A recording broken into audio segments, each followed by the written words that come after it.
Welcome to Lukebook, Money and Wealth Building, explained for Singapore, not borrowed from somewhere else. In this episode, the biggest money debate in Singapore, settled with two brothers, one bought a condo, one invested the difference, and the surprising truth about who actually came out ahead, 16 years later. Two brothers. Same year, 2010. Same kind of income. And one decision that would split their wealth for the next 16 years. The older brother, Raymond, did what most Singaporeans dream of. He upgraded to a private condominium. $1.5 million home, with a pool and a gym and an address. The younger brother, Samuel, did something far less glamorous. He stayed in his HDB flat, and he took every dollar of the difference and quietly poured it into an index fund.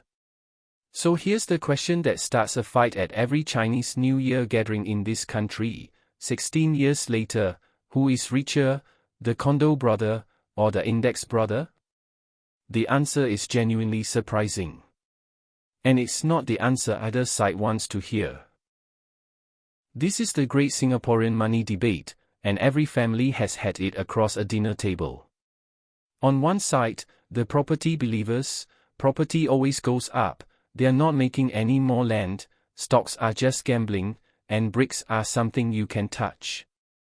On the other side, the market investors, property is illiquid, dangerously over-leveraged, and buried in hidden costs, while a simple index fund is liquid, diversified, and lets your money actually breathe. Here's the thing, both sides are partly right, and both are deeply, confidently wrong about the other. The truth lives in the maths, and almost nobody actually does the maths honestly. So today, with two brothers and real Singapore numbers, we are finally going to settle it. Properly. Including the part that makes the property people right. Let's meet our two brothers. They're composites, built from a decision millions of Singaporeans have actually made, but the maths under them is real. In 2010, Raymond and Samuel are both young professionals with solid, similar incomes, both itching to build real wealth. They have, crucially, the same monthly budget to work with.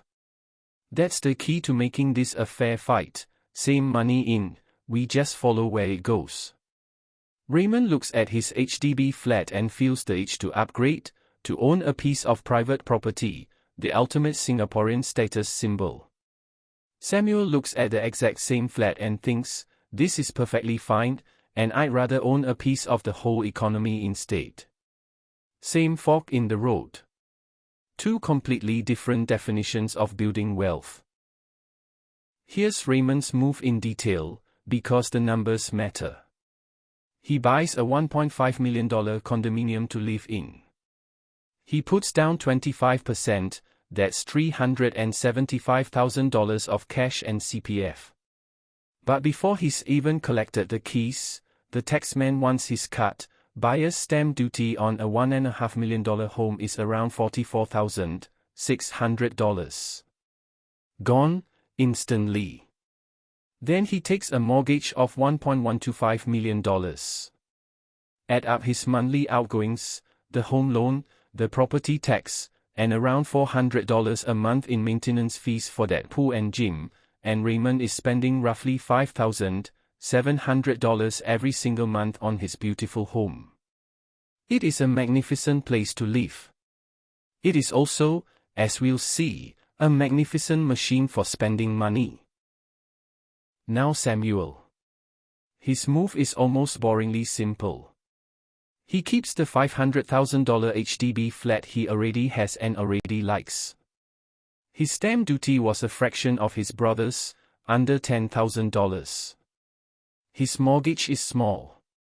All in, his housing costs him about $1,800 a month, roughly a third of what Raymond pays.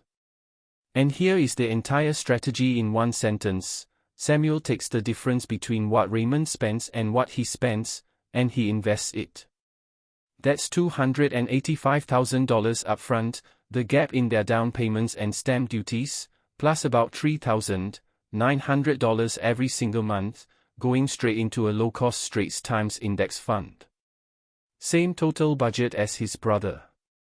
He just pointed it at the stock market instead of at a swimming pool. Before we run the clock, we have to talk about why Singaporeans love property so much, because it's not irrational. It's a genuine superpower, and its name is leverage. Look closely at what Raymond did. He put down $375,000 in cash, but he now controls a $1.5 million asset. The bank lent him the rest. So if that condo rises just 3% in a year, $45,000, that gain is on the full $1.5 million, but it's earned on only his $375,000 of cash. That's a 12% return on his money, from a 3% move. You cannot easily do that with stocks.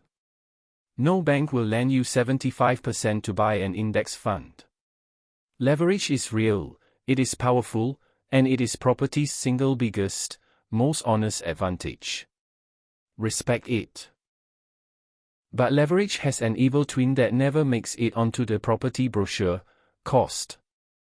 And property in Singapore is absolutely riddled with it. Start with the $44,000 of stamp duty Raymond paid just to enter. Then the mortgage interest, even at a low rate, a $1.1 million loan racks up hundreds of thousands of dollars in interest over the years. Add property tax, every year. Add roughly $5,000 a year in maintenance fees, forever, whether he uses the gym or not. And on the day he eventually sells, the agent commission, the legal fees, more. None of these costs build him a single dollar of wealth, they just leak out the side. Property's gains are genuine. But they are taxed, quietly and relentlessly, by 1,000 small cuts that a simple index fund simply does not have. And now property's second superpower, and this one is psychological, and it's the most underrated force in personal finance. Forced savings. Every single month, whether Raymond feels rich or poor, motivated or lazy, a large chunk of that $5,700 payment goes straight into paying down his loan.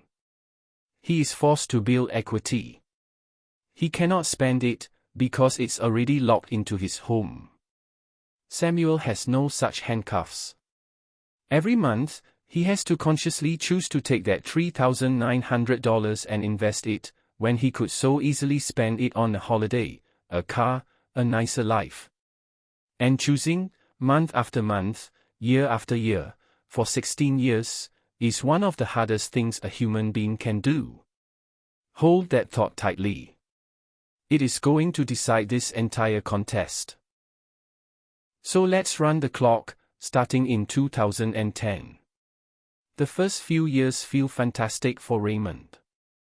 Singapore property is on fire, prices climb hard from 2010 through 2013, and his condo's paper value jumps.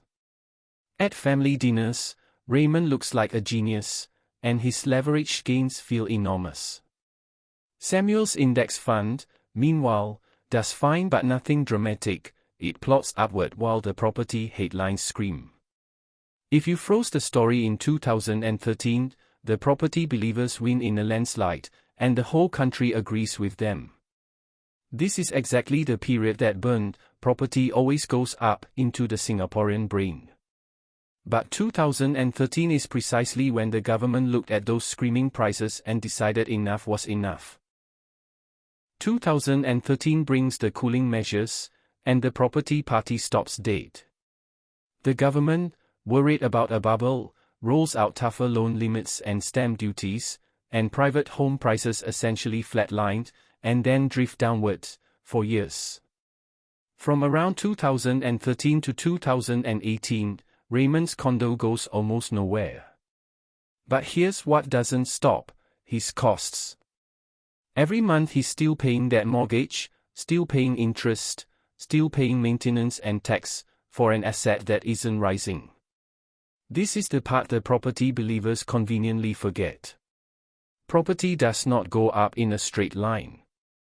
It had a long, flat, expensive stretch in the 2010s where Raymond was bleeding cash into something that simply sat there. Leverage feels wonderful on the way up. On a flat market, it just quietly drains you. Now, before the index believers get smug, Samuel had his own miserable stretch, and we have to be honest about it. For much of the 2010s, the Straits Times Index was a famously terrible performer. From around 2011 to 2020, the Singapore market basically went sideways. People called it a lost decade. Samuel kept dutifully investing his $3,900 a month into something that, for years, barely moved. His friends in property mocked him. His friends in US tech stocks mocked him harder. There were long stretches where Samuel's discipline looked like pure stupidity. So understand this clearly, in the boring middle of this story, from roughly 2013 to 2020, both brothers were stuck. The condo was flat. The index was flat. And both of them just had to keep paying. And that, right there, is the unglamorous heart of wealth building that no influencer will sell you. The grind. For the better part of a decade, neither brother saw fireworks. Raymond paid his mortgage into a flat condo. Samuel fed his index fund a flat market. Both of them, quietly, month after month, kept going. No genius, no timing, no excitement, just two men refusing to stop. This is the part that filters out almost everyone. Most people, in a flat decade, would have given up. Raymond was lucky here. His forced savings handcuffs kept him paying whether he liked it or not. Samuel had to white-knuckle his discipline through years of looking foolish. But both of them survived the boring middle. And surviving the boring middle is the entire secret. Because then, 2020 arrives, and everything wakes up. 2020, and the world turns upside down, and bizarrely, it ignites both their bets at once. The pandemic hits, interest rates get slashed, and a wave of money and pent-up demand sends Singapore property roaring back. Raymond's condo, flat for years, finally surges to new highs. At the very same time, the stock market rockets out of the crash, and after its lost decade, even the sleepy Straits Times Index finally posts strong years through 2023 and 2024. Both assets, dead for years, come alive together. Raymond's leverage now works beautifully in his favor again. Samuel's years of patient, foolish-looking accumulation suddenly bear fruit, all those cheap units he bought in the flat years leaping in value. By 2026, the boring middle is a memory, both brothers are sitting on real wealth, and it is finally time to add up the score. 16 years. From 2010 to 2026. Let's tally it up honestly. But first, we have to make one big assumption explicit, because it changes everything, and we'll come back to it with a vengeance. For this first scoreboard, we're going to assume Samuel was perfectly disciplined. That he invested every single dollar of the difference, every single month, for 16 years, and never once raided the account for a holiday or a car or a wedding. The model citizen. The investing saint. Under that assumption, Samuel the Saint versus Raymond the condo owner, here is where the two brothers actually stand in 2026. Brace yourself, property believers. This one stings.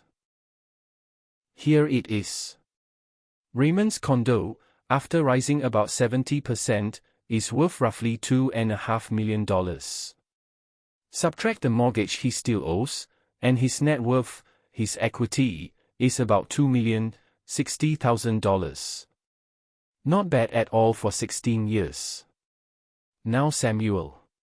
His HDB flat rose too, leaving him about $637,000 of equity there.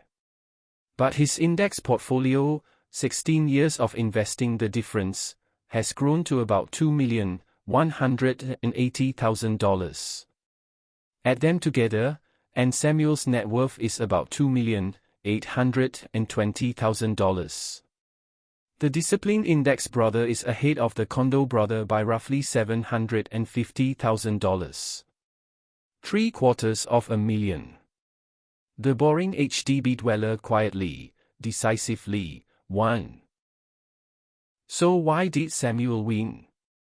It's tempting to scream, stocks beat property. But that's the wrong lesson, and it's not even true here. Look closely. The condo rose 70% and the index returned about 7% a year.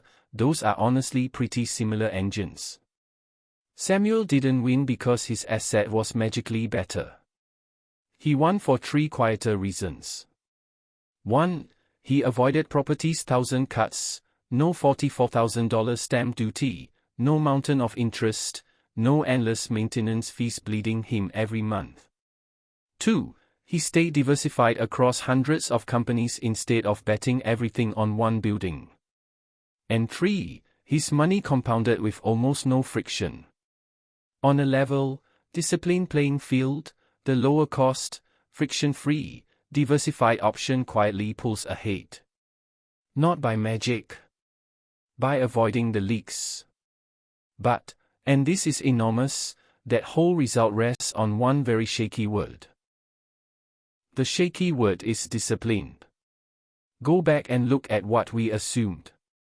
We assumed that for 16 straight years, through a flat decade where his investments looked like a joke, through every temptation, every bonus, every friend buying a nicer car, Samuel invested every single dollar of that difference and never touched it. Now be brutally honest with yourself. Do you actually know anyone like that? Because most people who say they'll invest the difference don't.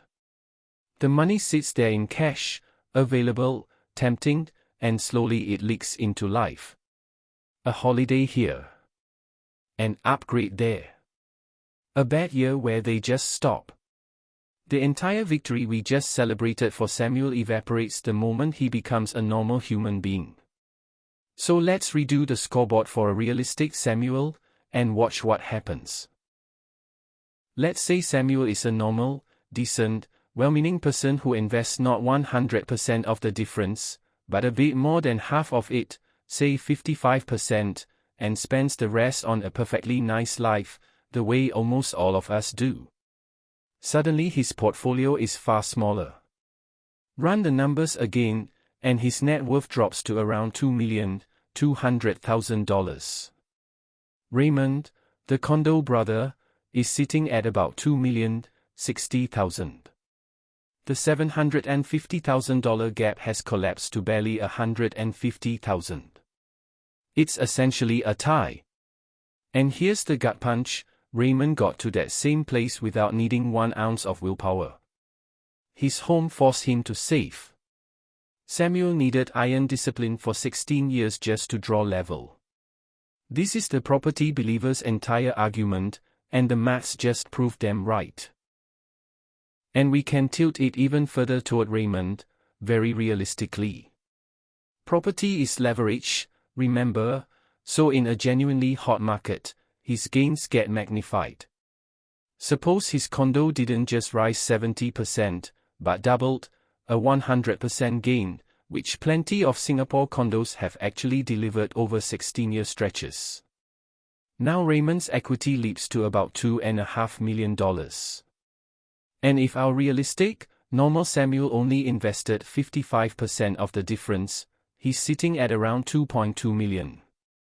In that scenario, the condo brother doesn't just tie, he wins, by roughly $300,000. The leverage did exactly what leverage does: it took a good property market and multiplied it. So depending on just two things, how disciplined Samuel is, and how hot the property market runs, this contest can land on either side. Which tells you something profound. So who actually wins, the condo or the portfolio? Here is the real answer, and it's the whole point of this episode. It was never condo versus stocks. It was discipline versus undisciplined. Watch what actually decided every single scenario. The index won when Samuel had iron discipline. The condo won when Samuel was a normal human and the leverage ran hot. In every version, the thing that swung the result wasn't the asset, it was the saving behavior, and the leverage, sitting on top of two assets that returned roughly the same. Raymond's secret was never that property is magic. It's that property forced him to save and quietly lend him money to do it. Samuel's secret was never that stocks are magic. It's that he chose to save, relentlessly. The asset was almost a detail. The temperament was everything. Let's lay both options out honestly, with their real strengths and real flaws, so you can see them clearly. Start with property. Its genuine advantages: leverage, which magnifies a rising market like nothing else; forced savings, which quietly makes disciplined people out of undisciplined ones. You actually get to live in it or rent it out for income; and a deep emotional security. It's very hard to panic sell your own home in a crash. But its honest flaws are just as real: enormous transaction and holding costs. It's wildly illiquid. You can't sell a bedroom when you need cash. It's a massive, concentrated bet on one building, in one country, and on a second property. The additional buyer's stamp duty in Singapore is now brutal. Property is not a scam. But it is not the free money the believers think it is, either. Now the index fund, with the same honesty. Its real advantages: it's beautifully liquid. You can sell a slice in seconds if life demands it. It's instantly diversified across hundreds of companies, so no single failure can ruin you. It's astonishingly low cost, with none of property's thousand cuts, and you can start with $50, not a $250,000 down payment. But its flaws are real, and they are mostly about you. There's no forced savings, nobody makes you invest, so most people simply don't, consistently. It's terrifyingly easy to panic sell in a crash with a single tap, locking in losses property owners are forced to ride through. There's no leverage, so you can't magnify a good market. And of course, you still need somewhere to actually live. The index is a phenomenal wealth tool. But it hands you the steering wheel, and most people crash. We have to be fair about leverage, because so far it's sounded almost purely good, and it absolutely is not. Leverage is a magnifier, and a magnifier doesn't care whether it's magnifying a gain or a disaster. Remember that flat, drifting stretch from 2013 to 2018, when Singapore property actually fell? For a leveraged owner, a 10% drop in the property is a much bigger percentage hit to their actual cash equity, and the mortgage payments don't shrink to match. If Raymond had been forced to sell during a downturn, a job loss, a divorce, a health crisis, leverage could have turned a paper dip into a real, crushing loss. And in a genuinely bad property decade, which can absolutely happen, leverage works against you the entire way down. It is the best friend and the worst enemy in this whole story, and it is never, ever free. And here's the thing that both camps conveniently forget when they're busy arguing: you cannot live inside an index fund. Everybody, the property zealot and the stock zealot alike, needs a roof over their head. This is what makes the whole property versus stocks framing slightly fake. It's never really a clean choice between the two, because housing isn't optional. The honest question is almost never, should I buy property or buy stocks? It's, how much home do I actually need, and what do I do with everything left over? Raymond chose to make his home as large as possible, the home is the investment plan. Samuel chose to keep his home modest and deliberately deployed the surplus elsewhere. Neither is wrong. But notice the real decision was never the asset. It was, how much of my wealth do I want locked into the place I sleep? There's one more uniquely Singaporean wrinkle we kept simple: but you must know it's there, CPF. In Singapore, you can use your CPF savings to fund a property, but your CPF ordinary account would otherwise earn a guaranteed 2.5%, risk-free. So money you pour into a home is money no longer compounding at that guaranteed rate, and there are rules about paying it back with interest when you sell. On the other side, the cash Samuel invests is real cash that has to come from somewhere too. The point isn't to drown you in the details, it's to warn you that any honest version of this decision, for your own life, has to account for your CPF, your loan eligibility, and your tax situation. The Clean Two Brothers story is a teaching tool. Your real numbers will be messy, and you should run them. So forget the brothers for a second. Let's make this about you, because that's the only thing that actually matters. The entire condo versus investing decision, for your life, collapses down to one brutally honest question: will you actually invest the difference? Not, do you intend to? Everyone intends to. Will you genuinely, mechanically, boringly put that money to work every single month for decades, through flat years and scary years, without rating it? If you look in the mirror and you know that the spare cash would quietly evaporate into a nicer lifestyle, then the brutal truth is that a property's forced savings might genuinely make you richer, despite all its costs. But if you have the rare discipline to invest relentlessly and never flinch, the lower cost, flexible path can quietly win. The right answer isn't about the asset. It's about which of those two people you honestly are. This finally lets us bust the biggest myth in Singapore, that property always wins. Here's what's really going on when people say that. They're not wrong that their property made them money, most of the time, it did. But they're wrong about why. It usually wasn't because property is a magically superior asset. It was because the mortgage forced them to save for 20 years when they otherwise wouldn't have, and the leverage quietly multiplied a decent market. Compare them to the average person who invested instead, who actually spent most of it, and yes, the property owner looks like a genius. But that's not property beating stocks. That's forced discipline beating no discipline. Strip out the behavior, put both on a level field, and the gap mostly vanishes. The asset got the credit. The handcuffs did the work. Now here's the genuinely good news, and it's important we end the fight on it. In our story, both brothers got wealthy. Raymond, the condo owner, built over $2 million in equity. Samuel, the index investor, built somewhere between 2 and nearly 3 million, depending on his discipline. There is no disaster in this episode. Both of them, by simply committing to a long-term plan and sticking with it for 16 years, ended up in a fantastic position. And that points to the only real loser in this whole debate, the person who does neither. The one who rents something flashy he can't really afford, drives a car he leases, and invests nothing, because he was too busy enjoying the difference. Raymond won by being forced to save. Samuel won by choosing to save. The only way to truly lose is to not save at all. Let me be scrupulously honest about the limits of all this, because it's a model, not a prophecy. Raymond and Samuel are composites. The numbers are illustrative and grounded in real Singapore figures, but they are not your numbers.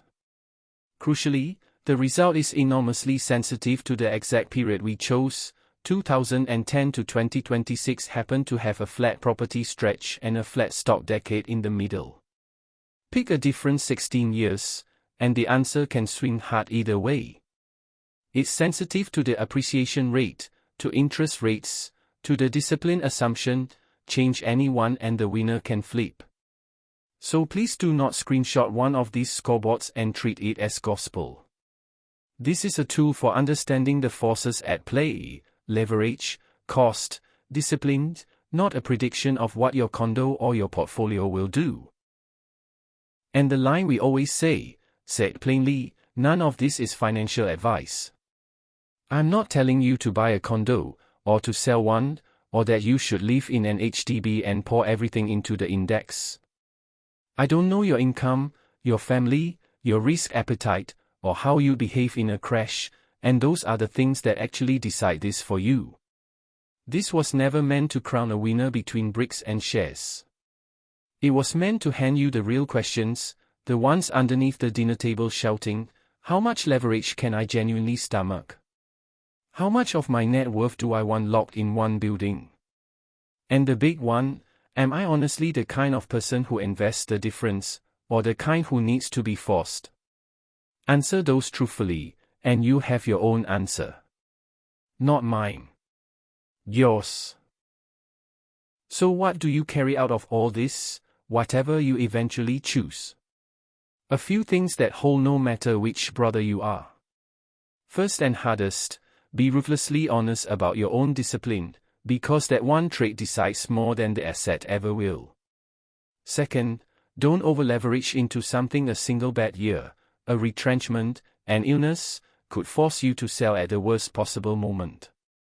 Third, don't lock every dollar you own into one building in one country. Diversification is protection, whether through stocks or simply not buying the biggest home you qualify for. Fourth, if you do go the investing route, automate it ferociously, so that future you can't quietly opt out. And fifth, the one underneath them all, pick a plan you can actually stick to for 16 years, and then have the rare courage to be boring. Boring, repeated long enough, is how both brothers won. Two brothers. One bought the condo, one bought the portfolio, and Singapore has been arguing about which of them was right ever since. But now you know the truth that the argument always misses. The winner was never the condo or the index. It was the brother who saved, relentlessly, for 16 years, and property and stocks were just two different machines for forcing, or choosing, to do exactly that. Raymond and Samuel were never really opponents. They were two versions of the same good decision: spend less than you earn, commit for the long haul, and don't quit in the boring middle. The asset is a detail. The discipline is the destiny. If this finally made the great property debate make sense, give it a like, and subscribe to Lukebook so the next story finds you too. Be the brother who keeps showing up.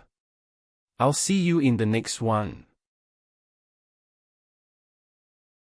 Thanks for watching. If this made building wealth in Singapore a little clearer, give it a like, and subscribe to Lukebook so you don't miss the next episode. See you in the next one.